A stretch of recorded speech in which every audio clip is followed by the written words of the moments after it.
За мөнгөний подкаст өнөөдөр хэлж нэгэн одоо тусгай дугаараа эхэллүүлж байна.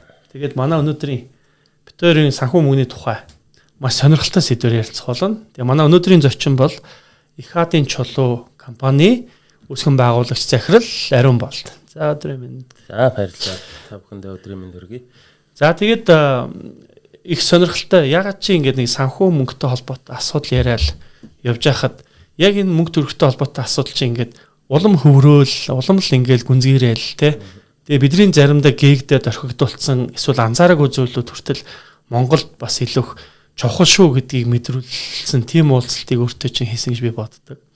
Тэгээд би бол хадгаламж хоригдлын талаар их ярьдаг. Тэгсэн үгүй одоо мөнгөө наадах чинь одоо ингээд хадгаламж хоригдлыг бас ийм одоо бидний энэ үнэт хэдлэл те тэр дотроо бүр алтыг бол бид нар илүү их анхаарах хэрэгтэй гэдэг сэдвийг надад маш одоо миний одоо гайхавширлыг төрүүлсэн хүн бол Ариун Болд байсан. За тэгээд Ариун Болд хизэнээс эхлээд яг одоо энэ салбар руу энэ одоо бизнес руу орсон бай. Тэгээд өөрийгөө товчхон бас нэг түүхээ танилцуулаад эхлэе те. Тэгээд өнөөдөр бас сонирхолтой уусаа сэдв бол алт. 2000 аль биесээр 2010 оноос энэ манайх чинь гар урдлын компаниар эхэлсэн.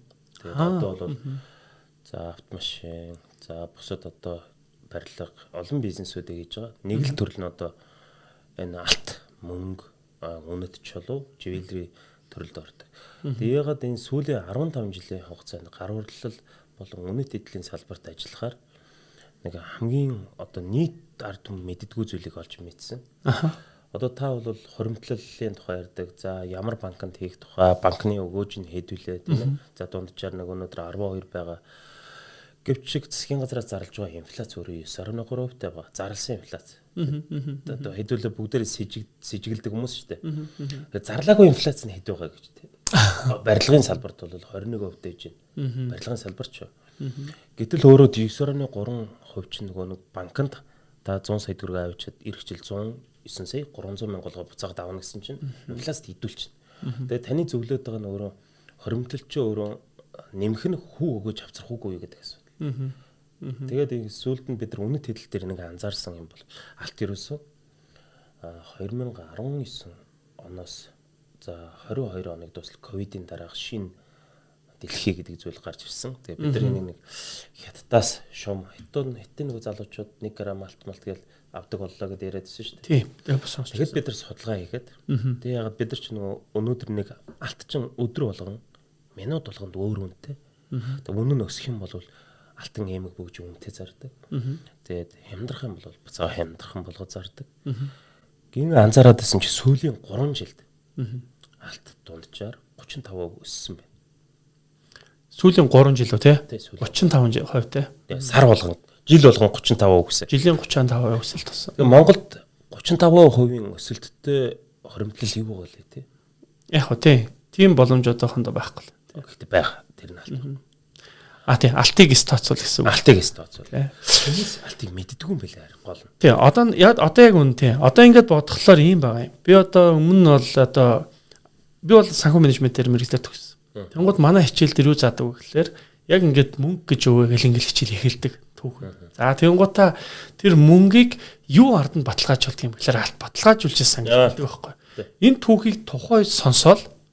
Тэгэд тэрнээс хойш за би ингэж алтан баталгаатай мөнгө явд юм байна гэж хичээлээр асуугдаал ингээл эдийн засгийн хичээлээр явж илаа. Тэгээд тэрнээс хойш бодит амьдрал руу ингээ ороод харахаар би алтыг нэг ч удаа барь дээр гар дээр байж харж ирсэнгүү. Баг ингээд яг ээж мэжийн бүгж мөгж чихэнд байгаа ээмгэн те хаяа нэг ийм шар нэг юм бэ тийм яаж энийг одоо ялгадгийг хаанаасаа за мөнгөн завьяал илгүүдээ бодвол за нэг ийм л ойлголт байгаа штэ. Тэгэхээр энийг хадгалах энийг одоо жишээлбэл би өөрийнхөө хөрөнгийн нэг хэсэг болгох те. За тэгэд энэ ингээд дараа нь буцаагаад ингээд одоо худалдаж борлуулахад хаана борлуулах юм те. Тэр ламбардан давж тавиад байх юм уу эсвэл тэрийг буцаад одоо саяны шиг 34% нь өсгөхийг нь те. Би одоо хаана очиж тэр мөнгөө буцаж олж авах юм. Тэгэд таньж мэдэх гээд аюул бол асуудлын хойгоор өнгөрцөн байгаа байхгүй. Тэгэхээр би өнөөдөр бол илүү энийг одоо манай өнөөдрийн сонсож байгаа хүмүүст жоохон ойртуулвал яа гэм болоо гэсэн. Тэгэхээр энэ алт гэж яг юу вэ гэж тий. Алтыг бол яг грекээс нэрлэлтэй латин хэлэндээ аурум гэж тэмдэглэдэг. Аа. Энэ нь болохоор алт гэдэг өөр үүрийн туяа гэсэн утгатай нэр. За. Авром гэдэг үүрийн туяа шаргалцсан утга. Тийм байна тийм. Тэгээд алт бол манай эртний өмнөх одоо 4000 жилийн өмнө эдийн засгийн эргэлтэнд орж эхэлсэн мэт. За үүнээс өмнө алт хизээ үүссэн бэ гэдэг асуудал. Одоо энэ эрт буюу манай энэ дэлхий 4.2 тэрбум жилийн настай гэж. Тэгэхээр алт бол 4.5 тэрбум жилийн өмнө үүссэн гэж байна. Дэлхий үүсгэхээс өмнө сансар огторгууд үүссэн байна. Сансар огторгууд үүсээд тэгээд дэлхийг одоо бүх одоо дэлхий чинь одоо сансрын одоо огторгуун тоосонцор чулуулгууд нийлээд нэг том чулуулаг бүрдээд тэр нь дэлхий гэдэг зүйл 4.5 2 жилийн өмнө үүссэн. Алтны 98% нь дэлхийн цөмийн магмд байх гэж. Магмд. Дөнгөж 2% нь гадарга хөрсөн дээр. Болон дэлхийн давхаргуудад. Тэгээ алт ямар газруудаар их байдаг гэхээр хэрвээ та анзаарвал галт уулын тектоник хөдөлгөөн дэлхийн ан цав үүссэн газруудаар голцоо байдаг. Магмын царцтас мөн одоо уулын одоо ангал нүх хавцал гэх мэтсэн газар. Тэгэхээр алт бол үүсэхдээ бүр 4.5 жилийн өмнө үүссэн байна. Хэрэглээнд эдийн засгийн хэрэглээнд орохдоо манай эртний өмнөх 4000 жилээс үүссэн. Тэгэхээр өнөөдөр дэлхийн хүн төрлөختөн орчин цагийн одоо тэгээд шууд орчин цаг руу шилжиж. Тэгээ одоо анхны бол хувлайхан дэлхийн анхны цаасан мөнхийг гаргаж байсан. Өмнө нь бол дандаа одоо алтан зоос, за хөрөл зоос, мөнгөн зоос гэх эдийн засгийн хэлбэрүүд байсан. Тэгээд хувлайхан бол анхны цаасан тэмдэгтийг гаргасан. Яг цаасан тэмдэгтүүд гарсан гэхээр алт мөнгө хоёр ч нөөрөө хязгаарлагдмал түүхийд. Яг үнэ. Тэгээ хүн болгонд одоо 1 кг алт тараа гэх юм бол Монголд 2 сая ширхэг алт багхгүй. Алтан зоос багхгүй гэсэн үг байхгүй.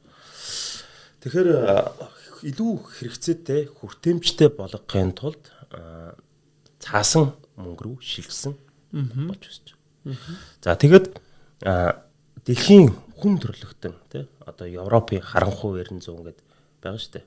Мөн одоо Аз, Европ гэдэг ч зүйлдээ одоо энэ магадгүй энэ арчилсан нийгэм болсноос хойш дэлхийн 2 дугаар данаас хойш инх тайван дэлхийн одоо хүн төрлөختний инх тайван боллоо. Өмнө Чингис хааны үед байсан. Гэтэ сонгодог зах зээл өөрөө 45 оноос хойш бий болж байгаа. Тэгэхээр сонгодог энэ зах зээлийн хооронд цаасан валютын солилцооны бүх улсын ард нь баталгаа нь ерөөсөө алт болсон. Өнөөдөр бүгдээрээ нэг цаасан 20,000 тийм үү ногоон дэвсгэртэй доллар дуртай хэрнэ. Түүний ард нь засгийн газар алтаар баталгааж болж байдаг.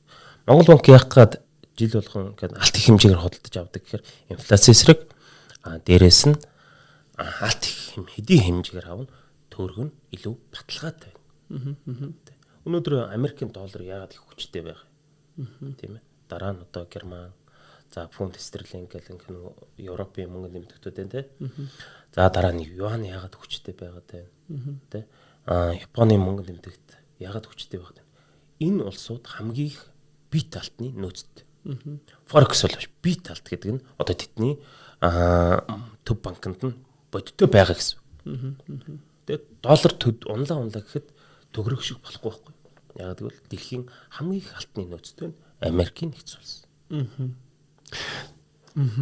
За хоёул бол алтны үүсэл хөгжил, за тэгээд алтны одоо тэр мөнгөний баталгаа болгох, тий мөнгөний инфляциас хамгаалах гэж маш олон хүчин үүргүүдийн талаар бол баг зэрэг ингээд танин мэдгийн хүмүүст бас ингээд сая бол өгж ин л та. Тэгээд одоо бол миний илүү их сонирхоод байгаа зүйл бол за ер нь одоо ингээд яагаад өнөөдөр Монголд алтыг яаж одоо хүмүүс тий энгийн хэрэглээнд яг энэ хэрэглээний төвшингээс хадгаламж тэр өөрийнхөө нөөц баялаг тэр мөнгө хамгаалах төвшин рүү явуулах боломж байна гэж харж ийн гэдэг тухай ярилцвал илүү хүм.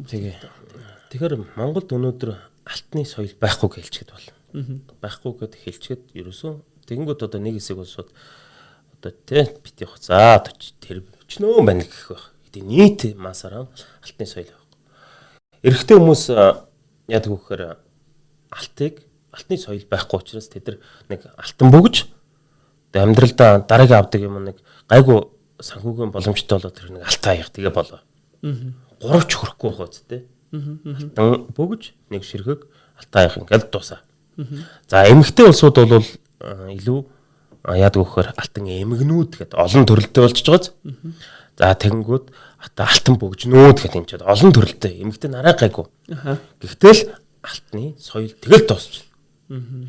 Энэ урт хугацаанд илүү чанартай хөрөнгө оруулалт гэдгийг огт бододгүй. Яг тэгвэл нийгмийн эдийн засаг өөрөө энэ чиглэлээр огт мэдээлэл өмнөх социализмоос хойш 30 гаруй жилийн хугацаанд нэг ч удаа өгөөгүй. Улс төр бусад нийгмийн эдийн засгчид өөрөө энийг соён гэрүүлж явах хэрэгтэй байна. Хаа нэгээс школ аваагүй ард түмэн яаж хэрэглэх юм. Тэгэхээр алтыг болохоор зөвхөн баячууд авч л чадна гэсэн тийм гүн бодолтой.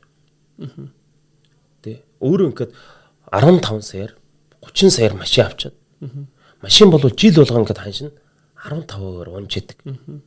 Гэтэл алт жил болгон дунджаар 20% шахуу өсөж байна. Сүүлийн 3 жилийг тооцоолж сүүлийн 3 жилд 35% өсөж байна. Нэг нь интервалын хувьд дээшээ тэмүүлж байна алт. Гэтэл машины хөрөнгө оруулалт нь доошоо тэмүүлж байна. 30 саяар машин авчаад 3 саяар алт авдаг ард юм байхгүй. Ер нь л тийм. Тэгээ энийг өмнө нь бий болгосон байна. Бидний нэг хулгайчийн хөвгөд хулгайч болдог гэдэг нэг ген удамшдаг гэж нэг юм байна шүү дээ. Гэсэн чинь яасан гэхээр манчин хөрний үед ард түмнийг монголчууд айгүй догшин эзлэгддэггүй тий айгүй хэцүү ард түмэн байлаа шүү дээ. Түүхэндээ намс өгөхөр гэтэл манжууд яасан гэхээр бүр ухамсарт нь шингэтэл сүсэг бишрлийг оруулж ирсэн. Түүн дээр юу заасан гэхээр таны хүүхэд охин хүүхэд алтан эмэг зөвл буйны нь барагдана. За том болоод хэцүү амьдрна. Ер нь алттай жоо ойртохороо. Тийм. Алт бол алт зүгхээр ягаад том болсооны хэцүү амьдрдаг ерөөс бүүмэд. Ганцхан би нэг зүйлийг мэднэ. Багадаа нүдний хорн гараагүй хүн том болоод яадгүй гэхээр авахын төс болдог. Би охин хүүхэдтэй та бас магадгүй охин хүүхэдтэй байх мэдэхгүй байна. Ганцхан зүйл багадаа охин алтан эмэг зүүж үзээгүй хүн охин тийм ээ. Нэг хятад луухан ч юм уу те манж ноёнтон нэг алтан гоё эмэг өгөөл те үргэлжлэх нь шүү дээ энгийнээр яг тэгвэл авахын эмэгтэй хүн болсны хувьд тийм алтан эдлэл зүүх байгалийн инстинкт гэдэг лөө те хүсэл тэр тэмүүл эмэгтэй хүн бүрд байдаг гоё ганган эдлэх гэтэл хизээч авч чадахгүй тэр зүйлийг өгөөл пан тэгэд танд нөгөө манж мөн хятадын удам үргэлжлэл маш энгийнээр хэлэхэд ядуу хүнийг худалдаж авахд маш амарх. Алчуу харагдал байдаг л да. Тэгээ би бас нэг подкастнда урхаас өмнө бас танаа нөгөө нэг их хатын чологийн бүтээгдэхүүнээ танилцуулж байгаа юм лайв өөрч бичлэгүүдийг бас харж байсан. Хамгийн их маргаан үсгэж байгаа сэдвийг ингээ харахлаар ингээд нэг юм алтан юутэй хийцлийн ийм хөөргний сэдв дээр тэр доор нь ингээд сайхан алаан болж байгааг үзлээ. Тэгээд тэрэн дээр буйн барагдаж яадаг гэдэг ингээд бичсэн байсан шүү дээ. Тэгэхээр би зүгээр тэрийг ингээд харчаад яг бидний нөгөө нэг саяны ярьж байгаа сэдвийн дагуу бидний ийм алтаас хэр холтцсон юм бэ гэдг нь төдий чинь харагдаж байна гэж боддог байхгүй. Энд чинь нөгөө нэг ийм тэр алтыг хэрэглэхийн сүсэг биширлийн хувьд өөрийнхөө ирээдүйдээ аюултай гэж бодох гээд шүү дээ тий. Тэр энэ хаанаас яг ороод ирв гэдгийг сая тайлбарлаж ярьж штэ. Ер нь бол ингэж манад ингэж хүмүүс нөлөөлчихжээ гэдэг зүйл ярьж байна. Хоёрдугаарт бол яг үнэ. Хоёрдугаарт бол хит хол байгаа тань л та тий. Энд чи ингэж олон улсад бол хэрэглээ тий. Хүмүүс энийг чинь өөр бас хоримтлуулж исэн нэг үе байна штэ. Өмнө нь бол тэр цаасан мөнгө банк данс гэдэг сэдв байхгүй байхад би яаж баялгаа харивж болох вэ? 3 дугаарт хаадууд хүртэл одоо нөгөө хаадуудаасаа том гэдгийг мэдэгдэхийн тулд алтаар ингэж бэлэг сэлт авдаг ч юм уу те. Чи ерөнхийдөө ерөөсөө л эд баялагийг илэрхийлдэг хамгийн том одоо бүтээгдэхүүн шүү дээ те. Хамгийн одоо үн цэнтэй те хөрөнгө. Тэгээд энэ алтныг нөгөө манж чингүрнээс хойш нөхдүүд ард түмэн ядуу болгох тусам жоохон алт өгөөл худалдаа тавьчихна тий. За бослог гарах юм жоохон алт өгөөл намжаа чинь. Ер нь өөрөө ингээд хүн санхүүгийн хувьд хүчрхэг байх тусам өөрийнхөө үнэлэх тэр мэдрэмж нь хямдхан зүйлд худалдагддаг юм байна. Одоо би бол маш ядуу бол 2 сая төгрөг тий. Одоо их нооц зарахад баг бэлэн унс үзэнд байгаа шүү дээ. Нэг нөгөөлөхөд яг тэгвэл зарим нь дөрөвцсөн биз дээ. Одоо томчуулаас ихсүүлээ тийм үү. Тэр нь яг цифр нь л артиллерийн тоол нэмэгдэх байх те. Гэтэл нөгөө асуудалгүй 2 сая мó 2 тэрбум төгрөг болвол за би хангалттай хөрөнгөтэй юм чинь надад байгаа миний үед болоо би тэ маргааш өлсөж өгөх гэж байгаа ш. Би хүний нэг номер амьд байх. Тэ аюулгүй байх. Гэтэл өөрөө өнөөдөр карманд нь огт юм байхгүй тий. Одоо мөнгө байхгүй, гэрийнх нь хөргөч нь хоосон, хүүхдүүд нь 2 хоног хоол идэг бол тэр хүн яах. Тий. Тэр 1 сая төгрөгөнд ч худалдагдаж шүү дээ ер нь бол. Тэгэхээр эцсийн бүлэгтээ үнэт одоо хадгаламж бол одоо тухайн үед одоо бол цаас мөнгө болчлоо. Өмнөх цаг үед энэ одоо алт мөнгө одоо та мэдхүүгүй социализмоос өмнө манчингорнууд мөнгөн зоос мөнгөн ямбуу өдрөөр арилж яадаг байсан шүү дээ монголчууд. Тэгэхэд энэ зүйл нь баялаг ихтэй хүн худалдагддаггүй. Манжи амбандч тэр хөрч улстааш тэр тэгэл төвийг сахаад ингэ байж дээ.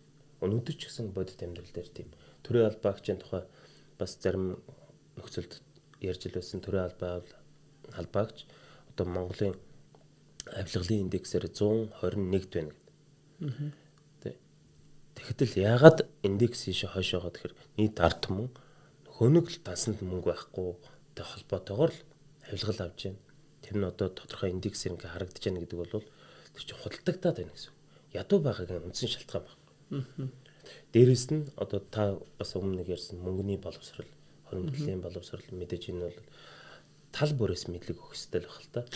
Тийм нэг хэцүү юм нь хүмүүс мөнгө хоригдлуулна гэдгийг айгүйх одоо өрөө дарж дуусны дараа хийдэг зүйл гэж ойлгоод идэгтэй холбоотой л доо. Хоёрдугаар зүйл бас байдгүй. Тийм. Эсвэл хүмүүс ер нь бол мөнгийг хадгалж яах юм бэ? Тэр хизээ өхөн гэж гэдэг ч юм бэ бас юм философи асуудал байдагтай адилхан. Ойлгохгүй шүү дээ. Тийм. Яг адилхан. Яг саяны одоо жишээлбэл хаанаас их сурвалжаас гарч ирсэн бөөмэд одоо энэ алтуул тийм аминд халтаач гэдэг юм уу? Яг их сурвалж нь хаанаас юм бол ягаад ингэ хүмүүс нийтлэг тийм энэ талын мэдээлэлээс ингэж айдаг цэрвдэг энийг ингэж жоохон хол байлгаад байт юм бол гэдэг нэрээ одоо ингэ гахаад бодоод байгаа байхгүй. Энэ одоо юунаас үсэлтэй юм бол. Тэгэхээр ер нь бол саяны одоо тэр манай одоо арт түмний сэтгэлгээнд орсон ямар нэгэн тийм бодлогын шин чанартай ингээд үнэт хэдлэлээс жоохон болгоомжлуулах гэсэн өөр одоо геополитикийн тэр тухайн үеийн одоо тэр улс төрийн зөрчилдөөнтэй холбоотой байсан юм байж гэж бараг бодож шүү. Энэ тентгийн одоо ингээд одоо өнөөдөр хүртэл яг дэлхийн нийт ингээд тэр чигээрээ тоон утаа одоо ансар шилжлээ гэж яриад байгаа мөртлөө буцаад ингээд нийтлэг байдлыг ингээд харахлаар хүмүүс сефэн дотроо алтан голмалтай тий. Тэгээд тэнд доллартай ч юм уу тий. Ингээд яг юм бит юм мөнгө одоо байлгаад штэ тий. Алт үн тэтэл ингээд байлгаад. Тэгэхээр энэ одоо жишээлбэл хизээч нөгөө хоошин тавигдахгүй ийм үнцийн энд яваад байна гэдэг зүйл ингээд анзаарэгдээд байгаа байхгүй юу. Тэгвэл одоо яг зүгээр Монголд гэхдээ энэ бол яг хуу би бас сайн мэдэхгүй байна. Гадныхан бол ийм юм харагдаад байдаг байхгүй юу. Гэтэл Монголд бол сеф гэдэг зүйлийг нэг хэрэглээний соёл айхтар их биш шүү дээ. Ганц нэг том байгууллагууд л ч юм уу тэр дотор мөнгө байлгаж идэг баг. Яг ингээд миний хувьд бол Монголд яг ингээд эмэг бүгж усын хэлбрээр л яваад байгаа болохоос ш. Яг ийм одоо голдмаа ч юм уу те хадгалах хэрэгсэл зорилгоор одоо би энийг зүгээр алтыг ингээд хадгалчаа гэдэг хэрэгсэл зорилгоор яг тийм үйлчлэгээ явж исэн тохиолдлуудыг сайн мэдэхгүй байгаа байхгүй. Тэгэхээр нэлээд холдсон байна. Энэ сэдв одоо жишээлбэл бид нар өөрсдийнхөө баялаг нөөцийг хоримтлуулах ямар нэг хэрэгсэл тооцохгүй хэрэглээний хэсэг одоо бүтээгдэхүүн тий гэж ойлгож хараад байна гэдэг зүйл бодогдоод байна. Өнөөдрийн эдийн засгийг ярихын тулд бид нар эргээл дахиад 100 жилийн өмнөх рүү зайлшгүй шилжинэ. 1911 онд ардын хувьсгал 1921 он хүртэл ингээд нийгэм бид нар чинь ингээд 200 гаруй жилийн болчлоос чөлөөлөгдлөө шүү дээ баг тий манжийн дарлалд байсан. Тэр үед хөрөнгөтэй хүн байх гэж байхгүй. Тэгээ нэг түүний дараагаар хагас автономит маягаар 1945 он хүртэл явлаа 37 онд бүх сэхэднүүдээ устгал ард түмэн хөрөнгөжөөг байхгүй юу. Гайгүй хөрөнгөтэй байсан нь 1937-оос 39 оноор нь биш толгойг нь авцсан. Тэгээд сэхэднүүд нь ерөнхийдөө тэр үеэр хэлмэгдээд өнгөрцөн. Тэгээд нөгөө нийт ард түмэн нөгөө жоохон сул дорой улсууд нь үлдсэн. Тэгээд ард түмэн баяжиж амжаагүй байжгаад л дэлхийн дан за сүүлд нь 1900 дэлхийн 2 дугаар дан 1945 онд болсноос хойш юу болсон гэхээр нэгдэл гэдэг зүйл гараад ирсэн. Арайгаагүй малтай болж ирсэн тий. Тухайд алт байсангүй капиталист нийгмийг алгасан гэдэг үү? Тий. Тэгсэн чинь нэгдэл гэдэг зүйл гарч ирээд нөгөө гайгүй малтай болж ирсэн хүнийг нь малыг хураагаад тэгээ чи 1000 хонтой байж болохгүй чамд бол 100 болно гэд үлдсэн 900-ийн 9 айлт хуваахад өгсөн. Нийтээр өрөнгөж. Тэгээ нэгдэл гэдэг зүйл улсын малтай болоо. Тэгээ чи явсараад баг үргэлжлэн ингэж явсаар 1990 он боллоо шүү дээ. Би одоо жоохон бахта нэгдлийн ишиг хариулдаг гэсэн үг байхгүй юу? Тий, нэгдлийн ишиг хариулдаг гэсэн. Одоо тэр пионерын цуслангийн одоо хонь малын ээж цаадаг тийм айл байлаа шүү дээ манай. Тэгэхээр чи энэ хугацаанд ард түмэн хөрөнгөжөөг байхгүй юу? Тэгэнгүүтээ арчлал болчихж байгаа юм. Тэгээ хүн гайгүй нөгөө санснаас жоохон мөнгөтэй болоё гингүүд нь мөнгөтэй болох гэж шууд маргаж болохгүй шүү дээ. 10 жил 20 жил хийж бизнес өөрөө мөнгөтэй болно те нийт ард түмэн. Гэсэн чинь Монголд юу гараад ирсэн гэхээр нөөт. Нөөт гэдэг зүйл маш өндөр хуваарь гараад ирсэн. Тэгээ нөөт гэдэг зүйл ч өөрөө хүссэн хүсээгүй нөөтийг 5% болгоно арга гайг болж магадгүй гэтэл баг боломжгүй. Хүссэн хүсээгүй нөөт өндөр байх тусам яг олон улсын судалгаанууд байд юм байна. Татвар өндөр байх тусам бэлэн мөнгөний урсгалд өндөр хяналт тавих тусам улам далд эдийн засаг үүснэ. Улам бэлэн мөнгөний арилжаа үүснэ.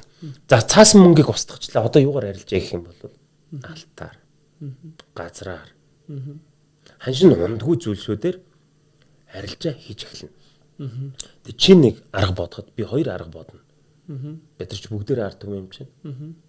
Хууль ухтаан болвол араб яагаад хөгжөөд байна? Чөлөөд бүс. Тэ Сингапур яагаад хөгжиж байна? Татварын маш таатай орчинд. Хонконг яагаад тийм гоё хөгжинг байгаа? Дэлхийн эдийн засгийн 70% нь Хонконг дэвчээд. Яагаад? Татваргүй. Монголд чөлөөт бүс байгуулах гэхээр л нэг дайснууд орж ирэх гэж байгаа юм шиг ард түмэнхэд нэг хурц ломом гэдэг эсэн бүсийн байраа зогсчдаг. Монголыг сүйдлэглээ гэд эцсийн бүлэгтэй татвар. Тэгээ одоо энэ манай алтан дээр чинь айгүй өндөр татварсан шүү дээ. 15-аас 25% татвартай. Монгол банк.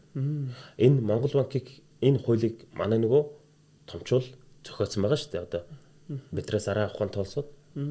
Тэгээ бид нар энийг хэрвээ татвар төлөхгүй авах юм бол яах вэ гэхээр та бүтээр татвараас зугтсан гэд хөрөнгөө хороалгах. Тэгээ нөгөө торон дорох тий яванда гайгүй өмгөөлөгч дарах юм бол торгуулаад төлнө. Гэт ингээд хууль нэм. Би авсан алтаа буцаага тодтолж борлуулахад дахиад 15%-аас 20% төлөх юм байна тийм үү? Үгүй. Анх худалдаж авах та. Анх худалдаж авах юм уу? Тэгээ одоо та биштэй энэ үзгийг авах та 25% татвар төлж байгаа. Энийг та энэ ноутбук одоо энэ цаасыг авахтаа хүртэл татвар төлж байгаа. Манайх айгүй гоё. Аж ахуйн нэгжийн орлогын албан татварыг тухайн бүтээгдэхүүн зарж байгаа компани нь төлнө гэсэн байгаа байхгүй юу? Компани танд энэ үзгийг зарж байгаа бол үүн дээр нэмээд ухтаа та худалдаа авч байгаа таал төлж байгаа шүү дээ эцсийн бүлэгт. Хүмүүс энийг ойлгодог. Тэнгүүд өндөг авахтаа татвар өндөр байна гэдэггээр нэ алт авахтаа анзаарч эхэлдэг. Яг гэвэл үнэн нь өндөр учраас. Гэхдээ мэдээж хүн болгон алтыг аваад ич чадахгүй. Окей, хоёулаа эхний ээлжинд бол алтны талаар хүмүүст одоо чи өөрийнхөө судалж олж мэдсэн түүхэн за тэгээд хаанаас үсэлтэй тэгээ нөгөө талаар хэм бол одоо алттай холбоотой монголчуудын мэдлэг боловсролын одоо асуудал ягаад юм сул байгаа тухай шалтгаануудын гарц гаргалгааны талаар сонирхолтой сэдвэр ярьлаа. Хоёулаа хальтгаан зохиолгаад дараагийнхаа сэдвийг мэдээж 4-5 дугаар хийж энэ мэдээллийг олон нийтэд жоохон таниулах ажлыг хийх сонирхол надад байна.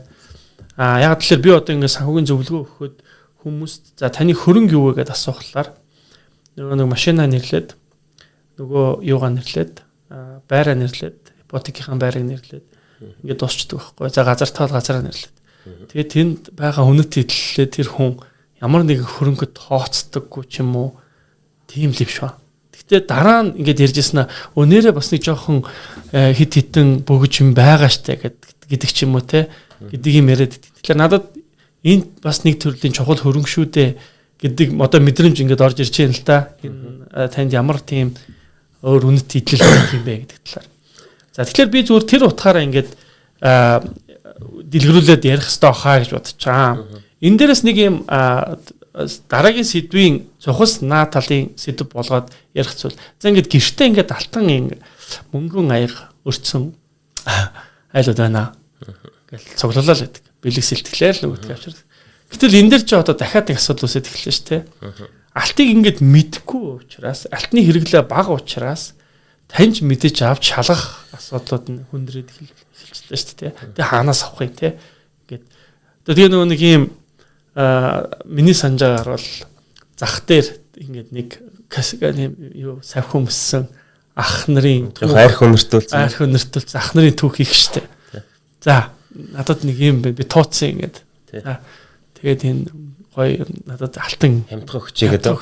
Тэгвэл тэр дотор чи ингээд би өста тий яг энэ дээр л баг ингээд ёндорох гэдэг байна гэдэг мэдрэмж. Ойлгохтуулаагүй баг хоороод өха. Хямдхан зүйл дуртай. Чанартай биш. Яагаад гэвэл нөгөө социализм арчлал руу шилжихтэй нийгмийн боловсрол байхгүй болмоос нөгөө өмнөх ингээд 300 жил нийтээр ингээд хөрөнгөгүй байсан хүн байхгүй юу монголчууд чинь. Тэнгүүд гинт хөрөнгөтэй болох боломж гараад гинт мөнгөтэй болол нөгөө дутуугийн комплекс гэж нэг юм байна. 300 жил ингээд ядуу тарчиг байсан хөрөнгөгүй байсан чинь генийн төвшин тийм хүсэл ихтэй байд юм аах. Тэгээд аваад ингээд аваад байдаг. Тэгээд цаана юм мүлдэхгүй болонгод нь нөгөө мөнгө нь дуусаад ирэнгүүд нь хямдхан авах сонирхолтой болоод эхэлдэг. Илүү их хямдхан авмаар байх болоод ирдэг. Тэнгүүд нь энийг хэн тоглосон гэхээр эрээний соёл. Тэгээд монголчуудад зориулж хямдардаг 3 газар байгаа шүү дээ. Солонгост баг тийм байхгүй. Эрээн. Тэгээд цаашлаад Хөхот. Тэгээд Түрк. Ингээл 3 газар. Монголчууд ягаад ч юм бүүмэд хямдруулж авах сонирхолтой. Үүнийг хятадууд мэдэнгүүтээ эрээн дээр нэг балныхаа үнийг 2 балны үн болгоод эсвэл анх тэ нэг Монгол гэдэг нэг нөхөрийн энийг 3 оногчл хүн бүх хүн хямдах юм зүйл дуртай. Данаас ингэ нэг бал асан штэ балны үн. Нэг уу та happy болно те. Дахиад жоохон асуулж маарч юм шиг те. Дахиад нэг балны үн асчээ те. Танд нэг бал энэ одоо болж байна уу? Монгол хүн ч бас жоохон нэрлэхгүй шүү дээ. Тэг болгочих гэж хэлж чадахгүй. За. Нэг юунаар ч аавыг. Угтаа энэ нэг юуныхын үнэ байхгүй юу?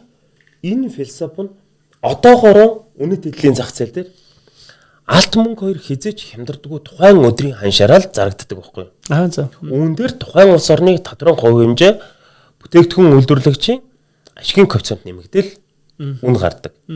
Гэтэл хүмүүс яадаг вөхөр олон улсын ханш буюу Монгол банкны ханшаар зарах ёстой гэж ойлгоод байдаг. Тэд нар чинь нөгөө татвар ороогүй юм байхгүй. За. Тэр үнээр хинж авч чаддаг. Гэтэл монголчууд яадаг вөхөр хямдхан авах гэдэг. Одоо зоос гоёл дээр ч юм уу гадар үнэт эдлийн дэлгүүр дээр монголчууд хямдхан авах соёл дээр нь тулгуурлаад 50% хямдарлаа гэдэг. 50% мөнгө аяг хямдрах боломжгүй байхгүй юу? Бүр 1% хямдрах огт боломжгүй. Яг тэгэхээр за энэ мөнгө аяганд тий энэ мөнгө аяг нь одоо 500 г мөнгө орсон. Тэгэхээр одоо нэг жишээ нь за нэг үнэлгээ нэг 5 сая гэж бай тий. Хөдөлтөгч. Окей би танд 2 сая 500 гараг. 50% хямдруулчихлаа шүү дээ. Тэ ухта энэ аяганд хэдэн төгрөгийн материал орсон байх тий. Сая 500 тэгээ сая төгрөг нэг ажлын хөлс ингээд үндсэн үнэ нэг такс макстайгаа нийлээд тэгээ татвар матвартайгаа бүх юм нийлээд 2 сая 500 байхгүй юу? Гэтэ таныг ороод өнгө 5 сая гэж. За танд 4 сая төгрөг болох уу? За дахиад жаахан гэнэ. За 3 сая 500. Шиг 2 сая 500. Баярлалаа л явчихна.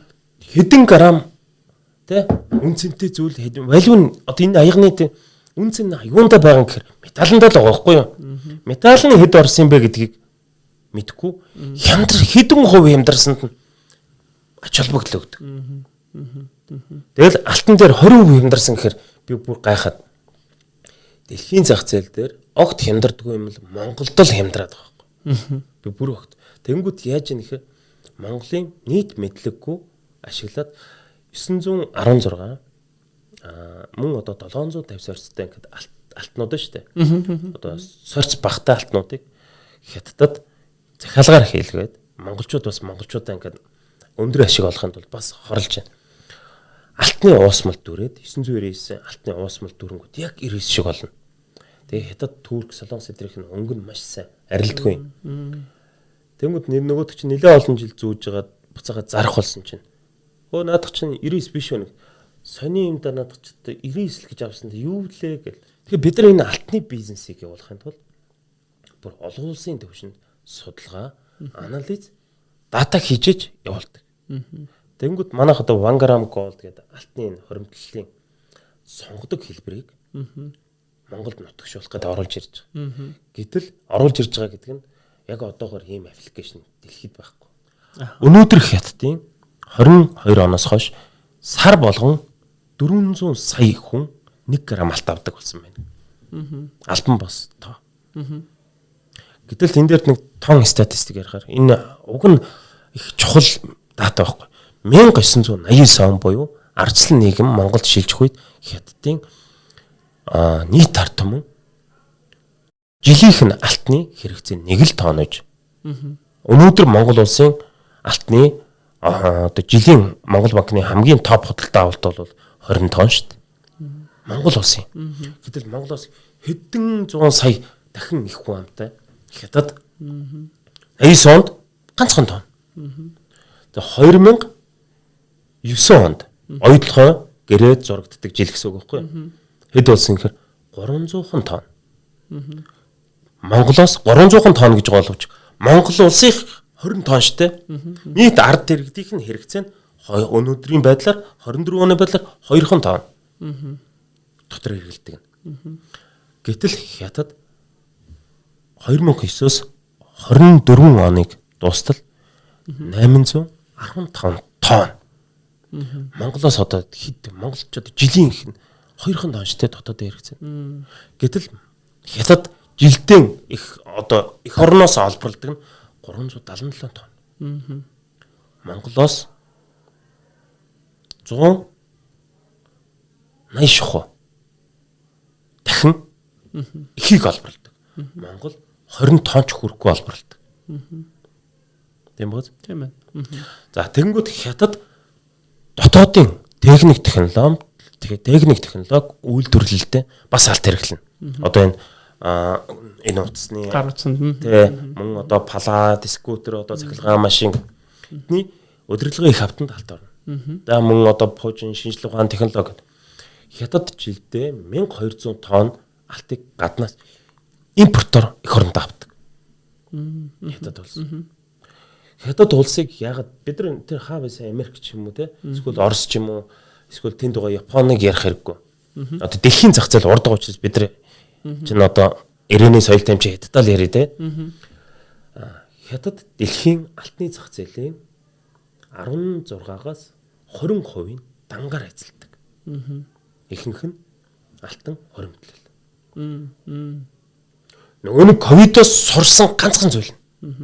Хэцүү үед өнөөдөр Европ тийм үү зөрчилдөөн маргаантай байна те. Европ, Азийн баруун хэсэг, Европ төв. Европын ихэнх улс орнуудад одоо цагаачтаас болсон хөдөлгөөнүүд асар их өрнөж байна. Улс төрийн докторгүй байдлууд бий болж байна. Өнөөдөр юу хэрэг? Алт дээд зэгт өрж байна. Энэ үйл явц бол 28 он дуустал мөн 30 он хүртэл үргэлжлэнэ гэж байна. Тийм амархан болов. Алтыг бол энгийн хүмүүс авахаас голцоо дэлхийн том хөрөнгө оруулагчдаа авдаг. Warren Buffett шиг улсууд. Тэгээд тэд нар дандаа нөгөө улс төрийн болоод нууц мэдээллүүд байдаг учраас нэг нөлөөлөх үзүүлэхүйц хэмжээгээр алтанд хөрөнгө оруулалт хийдэг. Ингэснээр олон улсын зах зээл дээр алтны үн өсөж байгаа. Зүгээр одоо Европ тэнд модлаг өнгөд би очиод Монголд байгаа би алт авахгүй шүү дээ. Нөлөө үзүүлэхөөс улсууд алт аваад ирэхээр хүмүүс дагаж авдаг. Ингээд ярих юм бол ингээд маш олон зүйлсүүдийг заавал хамаатуулж ярихгүй бол энэ агуулгыг ингээд гаргаж ирэхэд айгүй хэцүү. Зөвхөн нэг өнцгөр тайлбарлахаар нөгөө талаас дахиж тайлбарлах хамаатуулж одоо жишээ ярихгүй бол болохгүй. Тэгээд дүгнээд хэлэхэд ард түмэн болвол энэ алт гэдэг зүйлийг заавал одоо их хадын чулуу юм арин болдоос ав гэдэг юм биш шүү дээ. Чадвал нэгдүгээр хуулийн дагуу хоёрдугаар баталгаатай газраас тий. Тэгээ би бас нэг юм ярих гэж байна. Хятад ингээд алтны их хүмүүс хятад алт сайн тий. Одоо араб алт сайн, солонгос алт сайн гэдэг. Энэ дэлхий дээр хятад алт гэж нэгдүгürt байхгүй. Бүр солонгос алт гэж бөөрч байхгүй. Яг тэгвэл солонгос алтны уурхай байхгүй. Тэ? Тэгэхээр энэ дэлхий дээр алт зөвхөн 24, 22, тэ? 21 карат, тэ? Эсвэл 900-ээс 995, 960 сорцороо бүгд ичлэх үнэтэй. Яг хятад алт сайн гэдэг өнгө нь гоё байхгүй. Алтыг хайлуулад үзэх юм бол яг ижилхэн. Хятадууд яг өнгөн сайн гэхээр нөгөө алтны гоё өнгө оруулдаг юм дүрээд гаргацдаг байхгүй. Тэр технологи нь ноу хав нь Монголд байхгүй. Ерөөсөө энэ байхгүй. Италид байгаа. Туркэд байгаа. Тэгээ хүмүүс болохоор гоо зүйд татагддаг. Яг маш их баярлалаа. Би эхний подкаст энэ үргээд хоёлаа дуусгаад дараагийн подкастаар дараагийн сэдвээр саяны түрүүний нэг хөндөд орхиод тавьдаг. Бид нар тэгээд алт ингээд ер нь бол ийм үсэлтэй. За энэ хятад бол алтыг бол ингэж одоо сүүлийн хүмүүс нь энэ асуудлаас энэ алдаанаас хойш суралцаад алт руу илүү анхаарал хандуулсан байна гэдэг ойлголтуудыг ер нь нэлээд талын мэдээллүүдийг авлаа. Нэг зүйл хэлэхэд юунаас YouTube-с алтны тал монгол хэлээр алтны тал тухай гэд хайхлаар ихтэй мэдээлэл байдаг юм байна.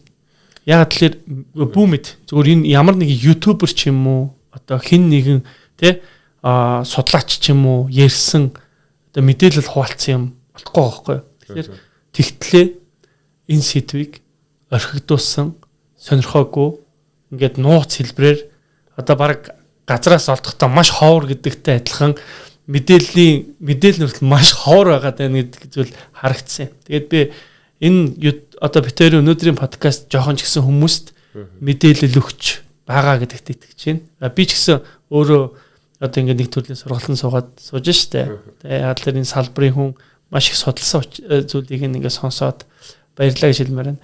Тэгээд хоёулаа дараа нь харин маш олон хүмүүс хуурамч тэр хямдартсан гэж бодоод өөрийгөө баярлуулад үнтэй одоо хууртагдаад их мөнгө төлөөд өөртөө яг тэр нэг металлынхаа хэмжээг маш бага аваад гэртээ өрөөд тэрийг баялаг гэж бодоод хууртаад явж байгаа хүмүүс ер нь яах хэвтэй тэрийг ер нь яаж таньж мэддгийг дахиад одоо ингээд бидний дунд болоод байгаа энэ мэдхгүйгээс болоод үүсэж байгаа эрсдлүүд нь юу байгаа юм бэ гэдэг сэдвэр хэлэх жоохон гүнзгий ярилцвал бас их зүгээр ах гэж бодож байна. Монголчуудын одоо би өөрөө монгол хүн өөрөө ч бас тэгж харагддаг баг. Хүн хизээ хөгжиж эхэлдэг гэхээр өөрийнхөө алдааг хүлээн зөвшөөрсөн үед хөгжиж эхэлдэг гинэ. Тэгэд энэ үгийг өдөртгөл болгоод ингээд харах юм бол хүмүүс нийтдээ мэдлэггүй вэжэж мэддэг юм шиг тий гар урлалын салбарт нэг ч өдөр ажиллаагүй хүн 15 жил ажилласан надад заагаад байдаг байхгүй. Тэрнийг больчих хэрэгтэй байхгүй тий.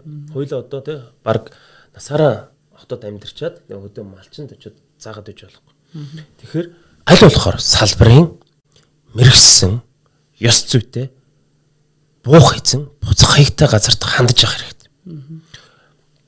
Хүмүүс нийтээрээ хаач газар би тэр хятадын ингээд алтны тухай ярьсан хятад ийм их алтны хэрэгцээ байна. Тэр их газар хурамч маш их байна. Тэгээ одоо энийг гадна талаар нь алтаар бүрээл наашны явуулчихна. Зузаан алтаар бүрчээр бинтэхгүй шүү дээ. Тэгээд та нэг 5 жил 10 жил хятадаас авчна. Ламбардын юм уу эсвэл хайлуулын юм ийгсэн ч дотроос нь өөр юм гараад ирнэ. Тэгээд 10 жилийн дараа Бээжинд очиод нөгөө алтны дэлгүүрдээ хэрүүл хийж чадах уу тий. Жишээ нь их хатын чулуутай бол чадна шүү дээ. Монгол дотроо юм чинь хүмүүс хэрлээс юм болон тойрол аландаа гэж байж шүү дээ тий. Буух эзэн буцах хаягтай газартай. Бид нар энэ салбарт дотоодын үйлдвэрлэл үндэсний хэмжээний эгота болох хэрэгтэй. Гэтэл манайхан гадагшаал яваад байдаг. Монгол хүнийхээ цалин тавих хэрэгтэй байхгүй юу? Тэр хоёулаа тэрийг дараагийн сэдв дээр маш сонирхолтой кейстер толгуурлаад ярих гэж би бодож байгаа. Тэрийг нэг арай өөр сэдвүүд дээр толгуурлаж байгаа. Бодит зовлон дээр толгуурлаж ярил хүмүүст жоохон буун л та. За нөгөө талаараа мэдээж амбицтай бай гэдэг бол айгүй гоё уриалгаа. Тэгээд түрүүн бас ярддаг.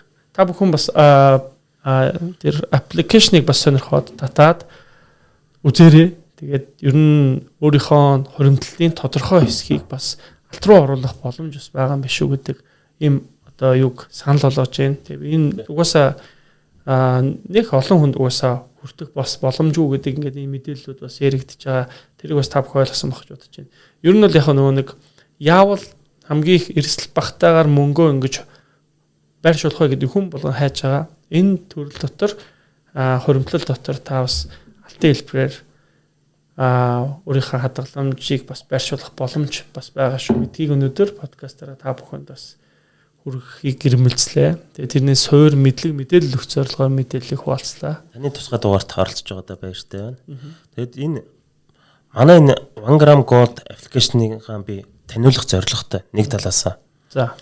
Нөгөө талаасаа нийт ард түмэн энийг нөгөө тогоон дотор хоол байгааг хоёулаа амсаж үзчихэж амттай эсхийн тухай л ярина. Амсаж үзээгүйгээр та бүхэн амттай тухай ярьж болохгүй байхгүй. Тэгэхээр манай аппликейшнийг татаад 1 грамыг захиалж үзээд доторх пункттэй танилцаад ойлгохгүй юм байвал асуугаад эхлээд танилцчих. Тэгээ таны хэдэн төгрөгөөр авсан алт чинь сарын дараа хэд болж өсөх нь харчих. Тэ? Ингэж үзснийхээ дараа хүмүүс нөгөө оролцож байж ойлгодог. Тэгээ мотоцикл унж явж л хоёрхан дугуйтай чи унтахад хэцүү хүн гэж ойлгодог штеп. Нэг би бол нийт ард түмэн их хадын чулуу аппликейшнийг зүгээр татаад ашиглаж үз. Түүнийгээ дараа яг үнэ. Энэ өөрөө аюу чухал зарчим л да. Бид нар нөгөө хөндлөнгөөс хараад өөрийнхөө төрсөн мэдрэмжээрээ шүүмжлээл тэгэл үгүйсгээл тэгэл тэмцээл хийдэг те. Яг уу түрүүний хэлдэг аюу чухал зарчим. Туршаад үзэх хэрэгтэй. Туршиж үзээд тэгээ тэн дээр гарч байгаа асуудал юу вэ? Болж гин үү, болохгүй байна уу? Энийг дараа нь хилцэж болж гин те. Энэ ийм үйл хэллээ. Энэ болж гин үү, болохгүй байна гэдэг те. Тэгээ хүмүүс аюу их юм асуудаг юм. Банк, аль банкнд вэ гэл. Эхлээ хадгалах хэрэгтэй л те. Аль нь жамаагүй. Тий, зүгээр эхлээд мөнгө шилжүүлнэ. Эхлээд ийшээ мөнгө хийчих гэдэг. Хадгалдаггүй нэг ярьж байгаа. Тэгэл хадгалж эхлэх байгаа шүү дээ. Мөнгө өөрийнхөө амьдралаас илүү гаргаж эхлэхгүй гэсэн үг шүү дээ. Тэгсэн мэтлээ төрүүлээд юу санаа зовоод тэгэхээр аль банкнд хийх вэ гэдэг байхгүй. Альж банк болно гэдэг байхгүй. Чи зүгээр л хийгээд үз. Тэгэхээр дараа нь хадгалах гэдэг юмыг ойлгоно. Дараа нь тэр банкны үүсгийг хараад эхлэв шүү дээ. Хийцний дараагаар яг тэрнтэй адилхан түрүүний одоо энэ аппликейшнийг ашиглаад үз. Тэгээд чи алтаагаад үз те. Тэгээд тэрийг байршуулад үз. Тэгээд дараа нь өсөж гин үү? Эсвэл нэг болохгүй байна уу? Яаж ийн гэдэг мэдрэмжүүд ингээд авах хэрэгцээ байгаад шүү дээ те. Тим юмыг өрөөлж гин гэж ойлголоо. За ингээд хоёул дараагийн подкастаар тэргээд уулзъя. Өнөөдрийн подкастыг нь хүргээд жаргая. За дараагийн мөнгөний подкастын дугаараар алт сэдвийг илүү их гүнзгийрүүлсэн, илүү их сонирхолтой, илүү их энэ талаар өргөн мэдлэг олж авах зорилготой мэрэгжлийн за бас тэгээд олон судалгаан дээр тулгуурсан ярилцлагуудыг бас хийхийг эрмэлзэе гэж бодож байна. За өнөөдөр ирсэнд баярлалаа. Дараагийн дугаараар уулзъя. За